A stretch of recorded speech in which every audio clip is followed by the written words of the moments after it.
Chapter 6. Imagination, the Workshop of the Mind. The fifth step toward riches. The imagination is literally the workshop wherein are fashioned all plans created by man. The impulse, the desire, is given shape, form, and action through the aid of the imaginative faculty of the mind. It has been said that man can create anything which he can imagine. Of all the ages of civilization, this is the most favorable for the development of the imagination because it is an age of rapid change. On every hand, one may contact stimuli which develop the imagination. Through the aid of his imaginative faculty, man has discovered and harnessed more of nature's forces during the past 50 years than during the entire history of the human race previous to that time. He has conquered the air so completely that the birds are a poor match for him in flying. He has harnessed the ether and made it serve as a means of instantaneous communication with any part of the world. He has analyzed and weighed the sun at a distance of millions of miles and has determined through the aid of imagination the elements of which it consists. He has discovered that his own brain is both a broadcasting and a receiving station for the vibration of thought, and he is beginning now to learn how to make practical use of this discovery. He has increased the speed of locomotion until he may now travel at a speed of more than 300 miles an hour. The time will soon come when a man may breakfast in New York and lunch in San Francisco. Man's only limitation, within reason, lies in his development and use of his imagination. He has not yet reached the apex of development in the use of his imaginative faculty. He has merely discovered that he has an imagination and has commenced to use it in a very elementary way. Two forms of imagination. The imaginative faculty functions in two forms. One is known as synthetic imagination, and the other as creative imagination.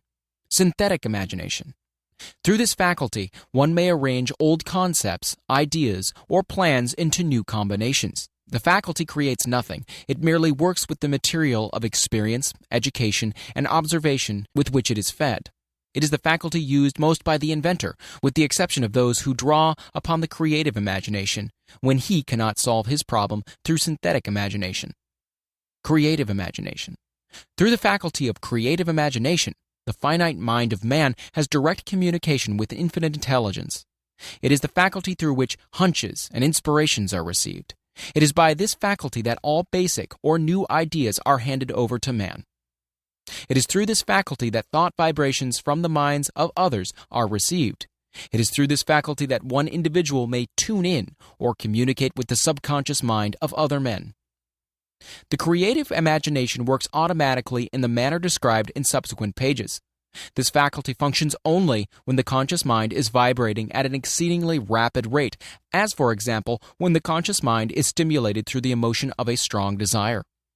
The creative faculty becomes more alert, more receptive to vibrations from the sources mentioned in proportion to its development through use. This statement is significant. Ponder over it before passing on. Keep in mind as you follow these principles that the entire story of how one may convert desire into money cannot be told in one statement. The story will be complete only when one has mastered, assimilated, and begun to make use of all the principles. The great leaders of business, industry, finance, and the great artists, musicians, poets, and writers became great because they developed the faculty of creative imagination. Both the synthetic and creative faculties of imagination become more alert with use, just as any muscle or organ of the body develops through use. Desire is only a thought, an impulse. It is nebulous and ephemeral. It is abstract and of no value until it has been transformed into its physical counterpart. While the synthetic imagination is the one which will be used more frequently, in the process of transforming the impulse of desire into money, you must keep in mind the fact that you may face circumstances and situations which demand use of the creative imagination as well. Your imaginative quality may have become weak through inaction. It can be revived and made alert through use. This faculty does not die, though it may become quiescent through lack of use. Center your attention for the time being on the development of the synthetic imagination because this is the faculty which you will use more often in the process of converting desire into money.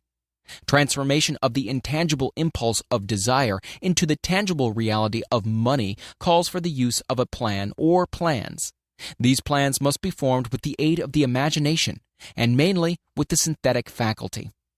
Read the entire book through, then come back to this chapter and begin at once to put your imagination to work on the building of a plan or plans for the transformation of your desire into money. Detailed instructions for the building of plans has been given in almost every chapter. Carry out the instructions best suited to your needs. Reduce your plan to writing if you have not already done so. The moment you complete this, you will have definitely given concrete form to the intangible desire.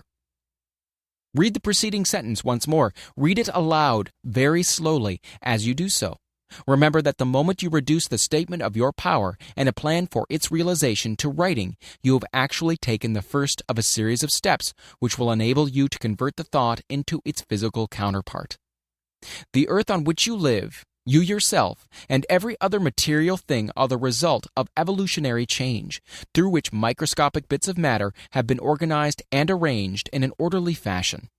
Moreover, and this statement is of stupendous importance, this earth, every one of the billions of individual cells of your bodies, and every atom of matter began as an intangible form of energy.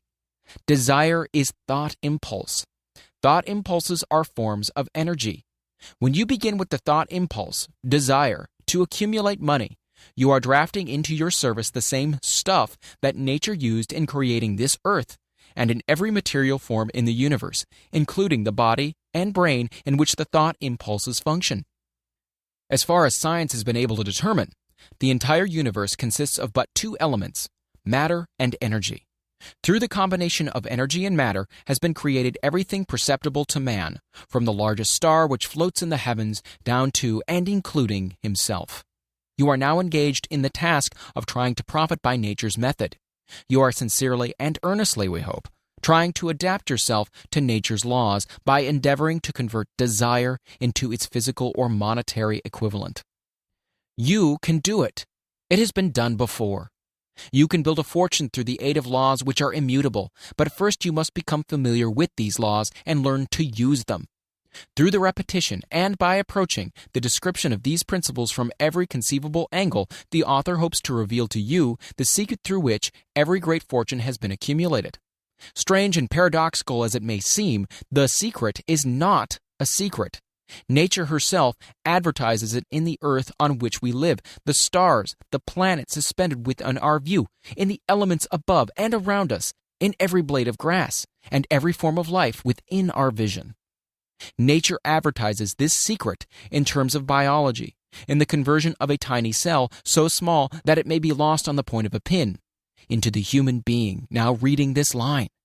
The conversion of desire into its physical equivalent is certainly no more miraculous. Do not become discouraged if you do not fully comprehend all that has been stated. Unless you have long been a student of the mind, it is not to be expected that you will assimilate all that is in this chapter upon a first reading. But you will, in time, make good progress. The principles which follow will open the way for understanding of imagination.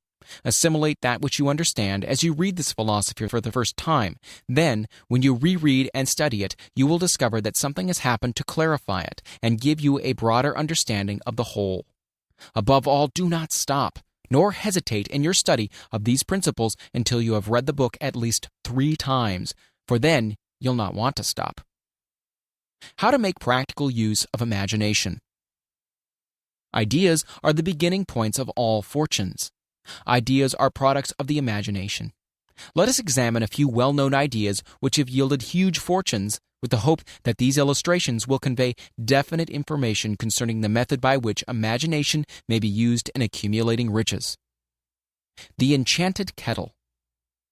50 years ago, an old country doctor drove to town, hitched his horse, quietly slipped into a drugstore by the back door, and began dickering with the young drug clerk. His mission was destined to yield great wealth to many people. It was destined to bring the South the most far-flung benefit since the Civil War. For more than an hour, behind the prescription counter, the old doctor and the clerk talked in low tones. Then the doctor left. He went out to the buggy and brought back a large, old-fashioned kettle, a big wooden paddle, used for stirring the contents of the kettle, and deposited them in the back of the store. The clerk inspected the kettle, reached into his inside pocket, took out a roll of bills, and handed it over to the doctor. The roll contained exactly $500, the clerk's entire savings. The doctor handed over a small slip of paper on which was written a secret formula. The words on that small slip of paper were worth a king's ransom, but not to the doctor. Those magic words were needed to start the kettle to boiling, but neither the kettle nor the young clerk knew what fabulous fortunes were destined to flow from that kettle. The old doctor was glad to sell the outfit for $500. The money would pay off his debts and give him freedom of mind. The clerk was taking a big chance by staking his entire life savings on a mere scrap of paper and an old kettle. He never dreamed his investment would start a kettle to overflowing with gold that would surpass the miraculous performance of Aladdin's lamp. What the clerk really purchased was an idea. The old kettle and the wooden paddle and the secret message on a slip of paper were incidental. The strange performance of the kettle began to take place after the new owner mixed with the secret instructions an ingredient of which the doctor knew nothing. Read this story carefully. Give your imagination a test. See if you can discover what it was the young man added to the secret message which caused the kettle to overflow with gold. Remember as you read that this is not a story from Arabian Nights. Here you have a story of facts, stranger than fiction, facts which began in the form of an idea. Let us take a look at the vast fortunes of gold this idea has produced. It has paid and still pays huge fortunes to men and women all over the world who distribute the contents of the kettle to millions of people. The old kettle is now one of the world's largest consumers of sugar, thus providing jobs of a permanent nature to thousands of men and women engaged in growing sugarcane and in refining and marketing sugar.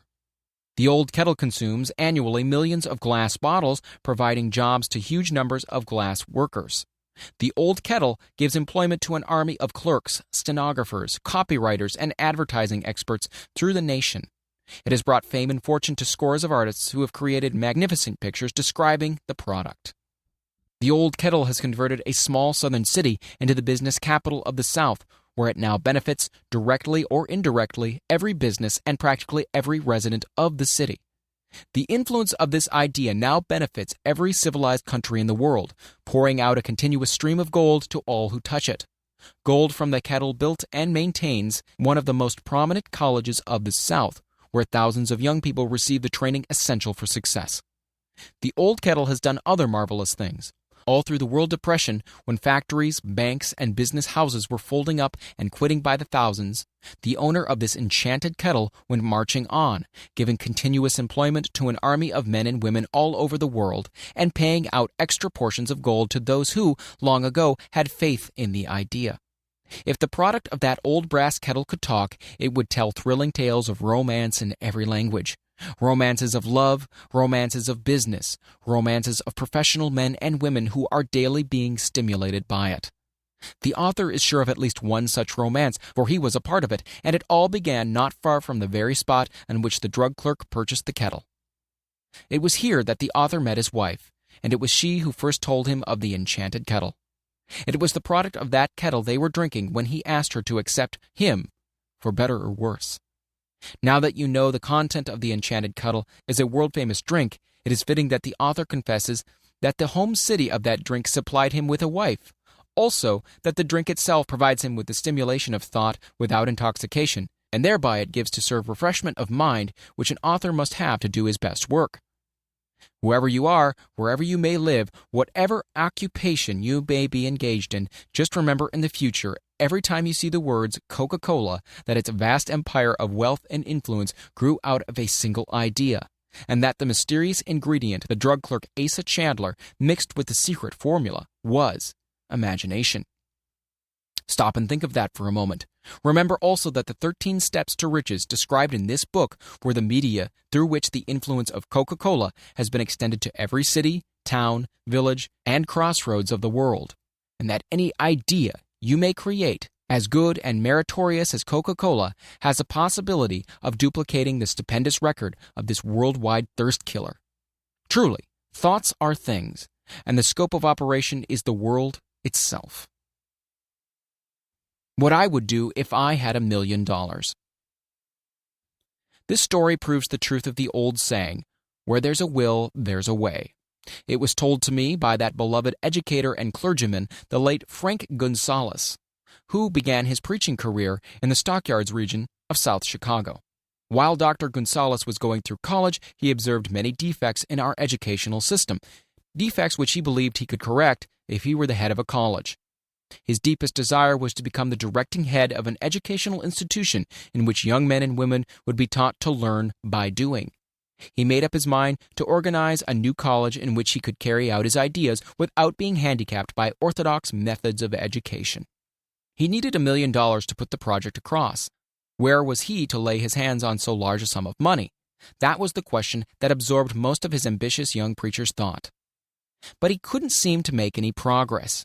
Every night he took that thought to bed with him. He got up with it in the morning. He took it with him everywhere he went. He turned it over and over in his mind until it became a consuming obsession with him. $1 million is a lot of money. He recognized that fact, but he also recognized the truth that the only limitation is that which one sets up in one's own mind. Being a philosopher as well as a preacher, Dr. Gonzalez recognized, as do all who succeed in life, that definiteness of purpose is the starting point from which one must begin. He recognized, too, that definiteness of purpose takes on animation, life, and power when backed by a burning desire to translate that purpose into its material equivalent. He knew all these great truths, yet he did not know where or how to lay his hands on $1 million. The natural procedure would have been to give up and quit. By saying, well, my idea is a good one, but I just can't do anything about it because I could never procure the necessary $1 million. This is exactly what the majority of people would have said, but it is not what Dr. Gonzalez said. What he said and what he did are so important that I now introduce him and let him speak for himself. One Saturday afternoon, I sat in my room thinking of ways and means of raising the money to carry out my plans. For nearly 2 years I had been thinking, but I had done nothing but think. The time had come for action. I made up my mind then and there that I would get the necessary $1 million within a week. How? I wasn't concerned about that. The main thing of importance was the decision to get the money within a specified time.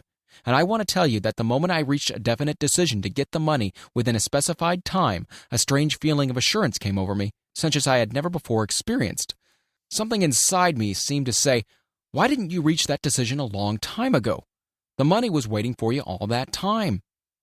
Things began to happen in a hurry. I called the newspapers and announced that I would preach a sermon that following morning entitled, "What I Would Do If I Had $1 Million." I went to work on the sermon immediately, but I must tell you frankly, the task was not difficult because I had been preparing that sermon for almost 2 years. The spirit back of it was a part of me. Long before midnight, I had finished writing the sermon. I went to bed and slept with a feeling of confidence, for I could already see myself already in possession of the $1 million. Next morning, I arose early, went into the bathroom, read the sermon, then knelt on my knees and asked that my sermon might come to the attention of someone who could supply the needed money. While I was praying, I again had that feeling of assurance that the money would be forthcoming. In my excitement, I walked out without my sermon and did not discover the oversight until I was in my pulpit and about ready to begin delivering it. It was too late to go back for my notes, and what a blessing that I couldn't go back. Instead, my own subconscious mind yielded the material I needed. When I arose to begin my sermon, I closed my eyes and spoke with all my heart and soul of my dreams. I had not only talked to my audience, but I fancy I also talked to God. I told what I would do with $1 million if that amount were placed in my hands. I described the plan I had in mind for organizing a great educational institution where young people could learn to do practical things and at the same time develop their minds. When I had finished and sat down, a man slowly arose from his seat, about 3 rows from the rear, and made his way towards the pulpit. I wondered what he was going to do. He came into the pulpit, extended his hand, and said, "Reverend, I liked your sermon. I believe you can do everything you said you would if you had $1 million. To prove that I believe in you and your sermon, if you will come to my office tomorrow morning, I will give you the $1 million. My name is Philip D. Armour." Young Gonzalez went to Mr. Armour's office, and the $1 million was presented to him. With the money, he founded the Armour Institute of Technology.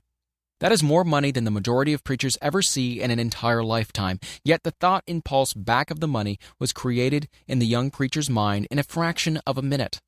The necessary $1 million came as a result of an idea. Back of the idea was a desire which young Gonzalez had been nursing in his mind almost 2 years. Observe this important fact. He got the money within the 36 hours after he reached a definite decision in his mind to get it, and decided upon a definite plan for getting it. There was nothing new or unique about Gonzalez's vague thinking about $1 million and weakly hoping for it. Others before him, and many since his time, have had similar thoughts. But there was something very unique and different about the decision he reached on that memorable Saturday when he put vagueness into the background and definitely said, "I will get that money within a week." God seems to throw himself on the side of the man who knows exactly what he wants, if he is determined to get just that. Moreover, the principle through which Mr. Gonzalez got his $1 million is still alive. It is available to you. This universal law is as workable today as it was when the young preacher made use of it so successfully. This book describes, step by step, the 13 elements of this great law and suggests how they can be put to use. Observe that Asa Chandler and Dr. Frank Gonzalez had one characteristic in common. Both knew the astounding truth that ideas can be transmuted into cash through the power of definite purpose, plus definite plans. If you are one of those who believe that hard work and honesty alone will bring riches, perish the thought. It is not true. Riches, when they come in huge quantities, are never the result of hard work. Riches come, if they come at all, in response to definite plans, based upon the application of definite principles, and not by chance or luck. Generally speaking, an idea is an impulse of thought that impels action, by an appeal to the imagination. All master salesmen know that ideas can be sold where merchandise cannot. Ordinary salesmen do not know this. That is why they're ordinary. A publisher of books, which sell for a nickel, made a discovery that should be worth much to publishers generally. He learned that many people buy titles and not contents of books. By merely changing the name of one book that was not moving, his sales on the book jumped upward more than 1 million copies. The inside of the book was not changed in any way. He merely ripped off the cover bearing the title that did not sell and put on a new cover with a title that had box office value. That, as simple as it may seem, was an idea. It was imagination. There is no standard price on ideas. The creator of ideas makes his own price, and if he is smart, gets it. The moving picture industry created a whole flock of millionaires. Most of them were men who couldn't create ideas, but they had the imagination to recognize ideas when they saw them. The next flock of millionaires will probably grow out of the radio business, which is new and not overburdened with men of keen imagination. The money will be made by those who discover or create new and more meritorious radio programs and have the imagination to recognize merit, and to give the radio listeners a chance to profit by it. The sponsor, that unfortunate victim who now pays the cost of all radio entertainment, soon will become idea-conscious and demand something for his money. The man who beats the sponsor to the draw and supplies programs that render useful service is the man who will become rich in this new industry. Crooners and light chatter artists who now pollute the air with wisecracks and silly giggles will go the way of light timbers, and their places will be taken by real artists who interpret carefully planned programs which have been designed to service the minds of men as well as provide entertainment. Here is a wide-open field of opportunity screaming its protest at the way it is being butchered because of lack of imagination and begging for rescue at any price. Above all, the thing that radio needs is new ideas.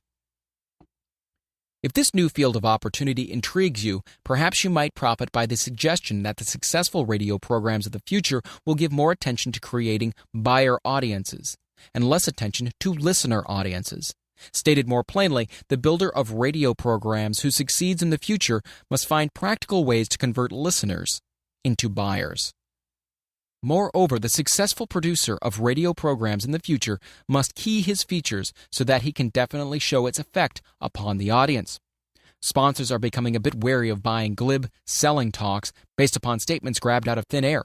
They want, and in the future will demand, indisputable proof that the Who's It program not only gives millions of people the silliest giggle ever, but that the silly giggler can sell merchandise. Another thing that might as well be understood by those who contemplate entering this new field of opportunity: radio advertising is going to be handled by an entirely new group of advertising experts, separate and distinct from the old-time newspaper and magazine advertising agency men. The old-timers in the advertising game cannot read the modern radio scripts because they have not been schooled to see ideas. The new radio technique demands men who can interpret ideas from a written manuscript in terms of sound. It cost the author a year of hard labor and many thousands of dollars to learn this. Radio right now is about where the moving pictures were when Mary Pickford and her curls first appeared on the screen. There is plenty of room in radio for those who can produce or recognize ideas. If the foregoing comment on the opportunity of radio has not started your idea factory to work, you had better forget it. Your opportunity is in some other field. If the comment intrigued you in the slightest degree, then go further into it, and you may find the one idea you need to round out your career. Never let it discourage you if you have no experience in radio. Andrew Carnegie knew very little about making steel. I have Carnegie's own word for this. But he made practical use of two of the principles described in this book and made the steel business yield him a fortune. The story of practically every great fortune starts with the day when a creator of ideas and a seller of ideas got together and worked in harmony. Carnegie surrounded himself with men who could do all that he could not do. Men who created ideas and men who put ideas into operation and made himself and the others fabulously rich. Millions of people go through life hoping for favorable breaks. Perhaps a favorable break can get one opportunity, but the safest plan is not to depend upon luck. It was a favorable break that gave me the biggest opportunity of my life, but 25 years of determined effort had to be devoted to that opportunity before it became an asset.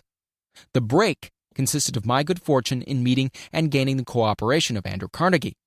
On that occasion, Carnegie planted in my mind the idea of organizing the principles of achievement into a philosophy of success. Thousands of people have profited by the discoveries made in the 25 years of research, and several fortunes have been accumulated through the application of this philosophy. The beginning was simple, though. It was an idea which anyone might have developed. The favorable break came through Carnegie, but what about the determination, definiteness of purpose, and the desire to attain the goal, and the persistent effort of 25 years? It was no ordinary desire that survived disappointment, discouragement, temporary defeat, criticism, and the constant reminding of waste of time. It was a burning desire. It was an obsession. When the idea was first planted in my mind by Mr. Carnegie, it was coaxed, nursed, and enticed to remain alive. Gradually, the idea became a giant under its own power, and it coaxed, nursed, and drove me. Ideas are like that. First you give life and action and guidance to ideas, then they take on power of their own and sweep aside all opposition. Ideas are intangible forces, but they have more power than the physical brains that give birth to them. They have the power to live on after the brain that created them are returned to dust. For example, take the power of Christianity. That began with a simple idea born in the brain of Christ. Its chief tenet was, do unto others as you would have others do unto you. Christ has gone back to the source from whence he came, but his idea goes marching on. Someday it may grow up and come into its own. Then it will have fulfilled Christ's deepest desire. The idea has been developing only 2,000 years. Give it time. Success requires no explanations. Failure permits no alibis.